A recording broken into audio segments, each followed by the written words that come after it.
ओम शांति। आज 6 जनवरी 2025 के साकार बाप दादा के मधुर महावाक्य है। बाबा ने कहा, मीठे बच्चे, तुम्हारा एक एक बोल बहुत मीठा फर्स्ट क्लास होना चाहिए। जैसे बाप दुख हरता सुख करता है, ऐसे बाप समान सबको सुख दो। प्रश्न, लौकिक मित्र संबंधियों को ज्ञान देने की युक्ति क्या है? उत्तर, कोई भी मित्र संबंधी आदि हैं तो उनसे बहुत नम्रता से प्रेम भाव से मुस्कुराते हुए बात करनी चाहिए। समझाना चाहिए यह वही महाभारत लड़ाई है। बाप ने रुद्र ज्ञान यज्ञ रचा है। मैं आपको सत्य कहता हूँ कि भक्ति आदि तो जन्म जन्मांतर की, अब ज्ञान शुरू होता है। जब मौका मिले तो बहुत युक्ति से बात करो। कुटुंब परिवार में बहुत प्यार से चलो। कभी किसी को दुख न दो। गीत, आखिर वह दिन आया आज। ओम शांति। जब कोई गीत बजता है तो बच्चों को अपने अंदर उसका अर्थ निकालना चाहिए। सेकंड में निकल सकता है। यह बेहद के ड्रामा की बहुत बड़ी घड़ी है ना। भक्ति मार्ग में मनुष्य पुकारते भी हैं। जैसे कोर्ट में केस होता है तो कहते हैं कब सुनवाई हो, कब बुलावा हो तो हमारा केस पूरा हो। तो बच्चों का भी केस है। कौन सा केस? रावण ने तुमको बहुत दुखी बनाया है, तुम्हारा केस दाखिल होता है बड़े कोर्ट में। मनुष्य पुकारते रहते हैं, बाबा आओ, आ करके हमको दुखों से छुड़ाओ। एक दिन सुनवाई तो जरूर होती है। बाप सुनते भी हैं, ड्रामानुसार आते भी हैं, बिल्कुल पूरे टाइम पर। उसमें एक सेकंड का भी फर्क नहीं पड़ सकता है। बेहद की घड़ी कितनी एक्यूरेट चलती है। यहाँ तुम्हारे पास ये छोटी घड़ियां भी एक्यूरेट नहीं चलती हैं। यज्ञ का हर कार्य एक्यूरेट होना चाहिए, घड़ी भी एक्यूरेट होनी चाहिए। बाप तो बड़ा एक्यूरेट है, सुनवाई बड़ी एक्यूरेट होती है। कल्प कल्प कल्प के संगम पर एक्यूरेट टाइम पर आते हैं। तो बच्चों की अब सुनवाई हुई, बाबा आया हुआ है। अभी तुम सबको समझाते हो, आगे तुम भी नहीं समझते थे कि दुख कौन देता है। अभी बाप ने समझाया है, रावण राज्य शुरू होता है द्वापर से। तुम बच्चों को मालूम पड़ गया है, बाबा कल्प कल्प संगम युग पर आते हैं। यह है बेहद की रात। शिव बाबा बेहद की रात में आते हैं, श्री कृष्ण की बात नहीं। जब घोर अंधियारे में अज्ञान नींद में सोए रहते हैं, तब ज्ञान सूर्य बाप आते हैं बच्चों को दिन में ले जाने। कहते हैं मुझे याद करो क्योंकि पतित से पावन बनना है। बाप ही पतित पावन है। वह जब आए तब तो सुनवाई हो। अब तुम्हारी सुनवाई हुई है। बाप कहते हैं मैं आया हूँ पतितों को पावन बनाने। पावन बनने का तुमको कितना सहज उपाय बताता हूँ। आजकल देखो साइंस का कितना जोर है। एटॉमिक बॉम्ब शादी का कितना जोर से आवाज होता है। तुम बच्चे साइलेंस के बल से साइंस पर जीत पाते हो। साइलेंस को योग भी कहा जाता है। आत्मा बाप को याद करती है, बाबा आप आओ तो हम शांति धाम में जाकर निवास करें। तो तुम बच्चे इस योग बल से, साइलेंस के बल से साइंस पर जीत पाते हो, शांति का बल प्राप्त करते हो। साइंस से ही यह सारा विनाश होने का है। साइलेंस से तुम बच्चे विजय पाते हो। बाहुबल वाले कभी भी विश्व पर जीत पा नहीं सकते। यह पॉइंट्स भी तुमको प्रदर्शनी में लिखनी चाहिए। दिल्ली में बहुत सर्विस हो सकती है क्योंकि दिल्ली है सबका कैपिटल। तुम्हारी भी दिल्ली ही कैपिटल होगी। दिल्ली को ही परिस्थान कहा जाता है। पांडवों के किले तो नहीं है। किला तब बांधा जाता है जब दुश्मन चढ़ाई करते हैं। तुमको तो किले आदि की दरकार रहती नहीं। तुम जानते हो हम साइलेंस के बल से अपना राज्य स्थापन कर रहे हैं। उन्हों की है आर्टिफिशियल साइलेंस, तुम्हारी है रियल साइलेंस। ज्ञान का बल शांति का बल कहा जाता है। नॉलेज है पढ़ाई, पढ़ाई से ही बल मिलता है। पुलिस सुपरिटेंडेंट बनते हैं, कितना बल रहता है। वह सब हैं जिस्मानी बातें दुख देने वाली, तुम्हारी हर बात रूहानी है। तुम्हारे मुख से जो भी बोल निकलते हैं वह एक एक बोल ऐसे फर्स्ट क्लास मीठे हों जो सुनने वाला खुश हो जाए। जैसे बाप दुख हरता सुख करता है, ऐसे तुम बच्चों को भी सबको सुख देना है। कुटुंब परिवार को भी दुख आदि न हो, कायदे अनुसार सबसे चलना है। बड़ों के साथ प्यार से चलना है। मुख से अक्षर ऐसे मीठे फर्स्ट क्लास निकले जो सब खुश हो जाएं। बोलो शिव बाबा कहते हैं मन मना भव, ऊंचते ऊंच मैं हूँ, मुझे याद करने से ही तुम्हारे विक्रम विनाश होंगे। बहुत प्यार से बात करनी चाहिए। समझो कोई बड़ा भाई हो, बोलो दादाजी शिव बाबा कहते हैं मुझे याद करो। शिव बाबा जिसको रुद्र भी कहते हैं वही ज्ञान यज्ञ रचते हैं। श्री कृष्ण ज्ञान यज्ञ अक्षर नहीं सुनेंगे, रुद्र ज्ञान यज्ञ कहते हैं। तो रुद्र शिव बाबा ने यह यज्ञ रचा है। राजाई प्राप्त करने के लिए ज्ञान और योग सिखला रहे हैं। बाप कहते हैं भगवान उवाच मामेकम याद करो, क्योंकि अभी सबकी अंत घड़ी है, वानप्रस्थ अवस्था है, सबको वापस जाना है। मरने समय मनुष्य को कहते हैं ना ईश्वर को याद करो। यहाँ ईश्वर स्वयं कहते हैं मौत सामने खड़ा है, इनसे कोई बच नहीं सकते। अंत में ही बाप आकर के कहते हैं कि बच्चे मुझे याद करो तो तुम्हारे पाप भस्म हो जाएं। इनको याद की अग्नि कहा जाता है। बाप गारंटी करते हैं कि इससे तुम्हारे पाप दग्ध होंगे। विकर्म विनाश होने का, पावन बनने का और कोई उपाय नहीं है। पापों का बोझा सिर पर चढ़ते चढ़ते, खाद पड़ते पड़ते सोना 9 कैरेट का हो गया है। 9 कैरेट के बाद मुलम्मा कहा जाता है। अभी फिर 24 कैरेट कैसे बने? आत्मा प्योर कैसे बने? प्योर आत्मा को जेवर भी प्योर मिलेगा। कोई मित्र संबंधी आदि हैं तो उनसे बहुत नम्रता से, प्रेम भाव से मुस्कुराते हुए बात करनी चाहिए। समझाना चाहिए यह तो वही महाभारत लड़ाई है, यह रुद्र ज्ञान यज्ञ भी है। बाप द्वारा हमको सृष्टि के आदि मध्य अंत की नॉलेज मिल रही है और कहाँ भी यह नॉलेज मिल न सके। मैं आपको सत्य कहता हूँ, यह भक्ति आदि तो जन्म जन्मांतर की है, अब ज्ञान शुरू होता है। भक्ति है रात, ज्ञान है दिन। सतयुग में भक्ति होती नहीं। ऐसे ऐसे युक्ति से बात करनी चाहिए। जब कोई मौका मिले, जब तीर मारना होता है तो समय और मौका देखा जाता है। ज्ञान देने की भी बड़ी युक्ति चाहिए। बाप युक्तियां तो सबके लिए बताते रहते हैं। पवित्रता तो बड़ी अच्छी है। यह लक्ष्मी नारायण हमारे बड़े पूज्य है ना। पूज्य पावन फिर पुजारी पतित बने, पावन की पतित बैठ पूजा करें, यह तो शोभता नहीं है। कोई तो पतित से दूर भागते हैं। वल्लभाचारी कभी पाम को छूने नहीं देते, समझते हैं यह छीछी मनुष्य हैं। मंदिरों में भी हमेशा ब्राह्मण को ही मूर्ति छूने का अलाउ रहता है। शूद्र मनुष्य अंदर जाकर छू न सके, वहां ब्राह्मण लोग ही उनको स्नान आदि कराते हैं और कोई को जाने नहीं देते। फर्क तो है ना।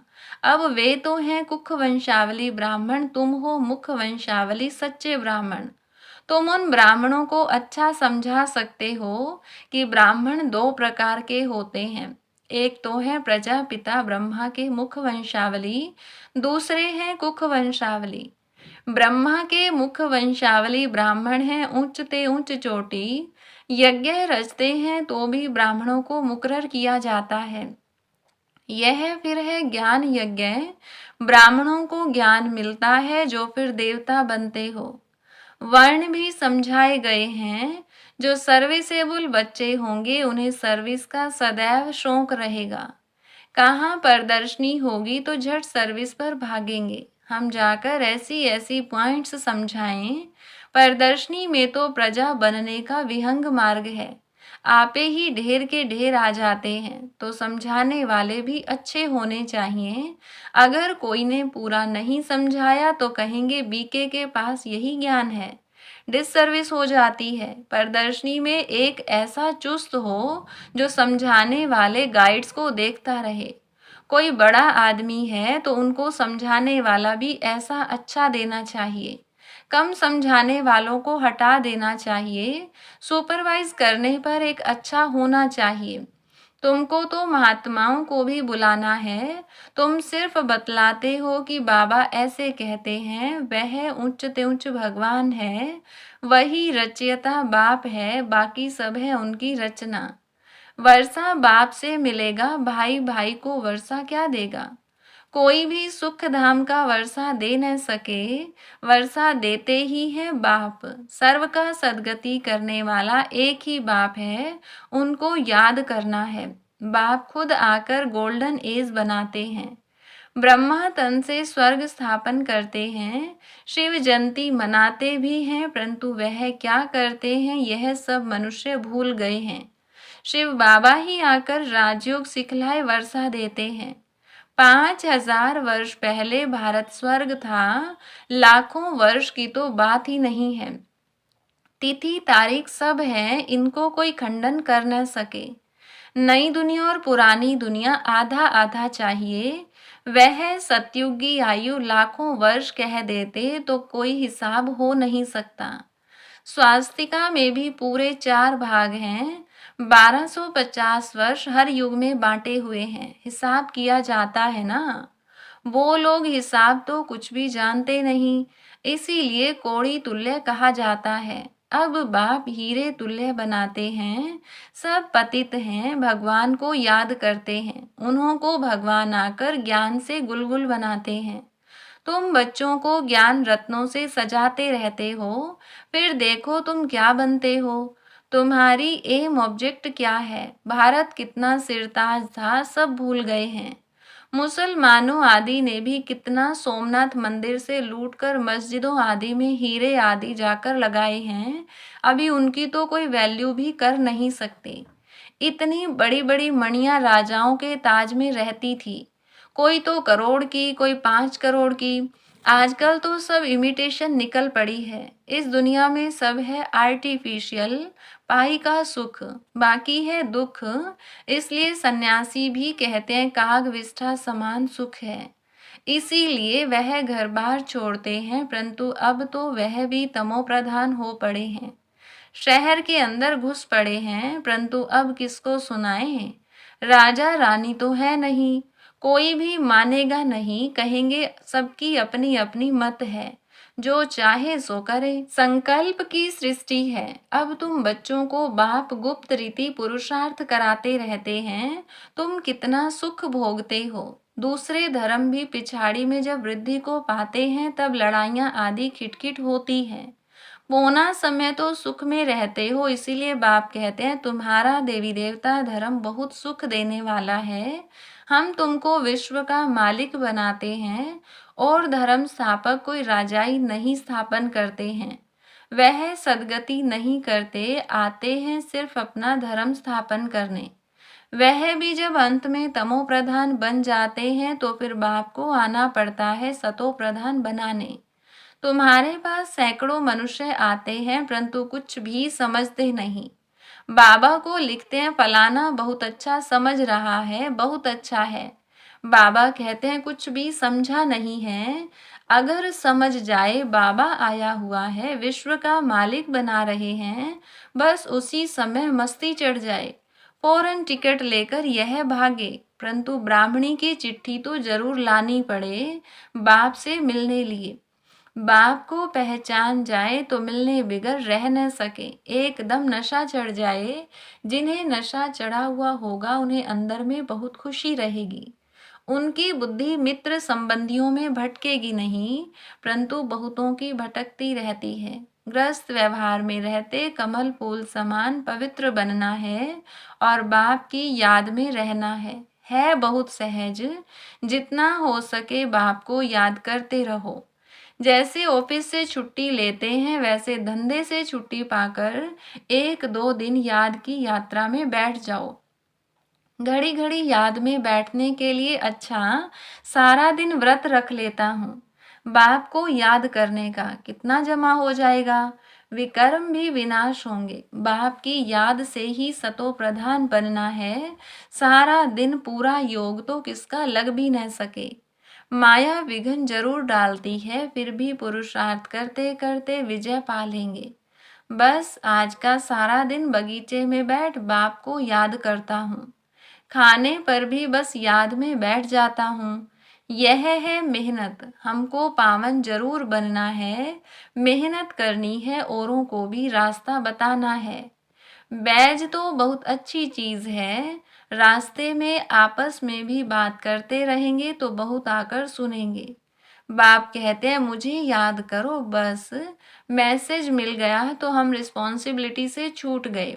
अच्छा, मीठे मीठे सिकिलधे बच्चों प्रति माता पिता बाप दादा का याद प्यार और गुड मॉर्निंग। रूहानी बाप की रूहानी बच्चों को नमस्ते, रूहानी बच्चों की रूहानी बाप दादा को नमस्ते। धारणा के लिए मुख्य सार, पहली पॉइंट, धंधे आदि से जब छुट्टी मिले तो याद में रहने का व्रत लेना है। माया पर विजय प्राप्त करने के लिए याद की मेहनत करनी है। दूसरी पॉइंट, बहुत नम्रता और प्रेम भाव से मुस्कुराते हुए मित्र संबंधियों की सेवा करनी है। उनमें बुद्धि को भटकाना नहीं है, प्यार से बाप का परिचय देना है। वरदान, चलते फिरते फरिश्ते स्वरूप का साक्षात्कार कराने वाले साक्षात्कार मूर्त भव। जैसे शुरू में चलते फिरते ब्रह्मा गुम होकर श्री कृष्ण दिखाई देते थे, इसी साक्षात्कार ने सब कुछ छुड़ा दिया। ऐसे साक्षात्कार द्वारा अभी भी सेवा हो। जब साक्षात्कार से प्राप्ति होगी तो बनने के बिना रह नहीं सकेंगे, इसीलिए चलते फिरते फरिश्ते स्वरूप का साक्षात्कार कराओ। भाषण वाले बहुत हैं, लेकिन आप भाषणा देने वाले बनो, तब समझेंगे यह अल्लाह लोग हैं। स्लोगन, सदा रूहानी मौज का अनुभव करते रहो तो कभी भी मूंझेंगे नहीं।